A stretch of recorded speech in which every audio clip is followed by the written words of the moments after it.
ఓం నమో భగవతే శ్రీరామకృష్ణాయ. స్వామి వివేకానంద జీవిత గాథ. విశ్వనాథుడు నరేంద్రుడిని న్యాయశాస్త్ర శాఖలో చేర్పించి నియామ్ చరణ్ బోస్ అనే సుప్రసిద్ధ న్యాయవాది వద్ద సహాయకునిగా ఉంచాడు. భవిష్యత్తులో తనలా నరేంద్రుడు ప్రఖ్యాత న్యాయవాదిగా రాణించాలని విశ్వనాథుడు అభిలషించాడు.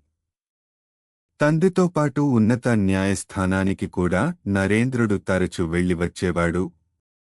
అతన్ని పై చదువుల కోసం ఇంగ్లండుకు పంపాలనే ఆలోచన కూడా ఆయనకు ఉండేది.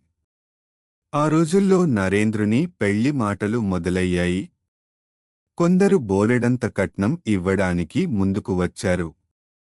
మరికొందరు నరేంద్రుడు పై చదువుకు ఇంగ్లండు వెళ్లడానికి అవసరమైన డబ్బు ఇస్తామన్నారు.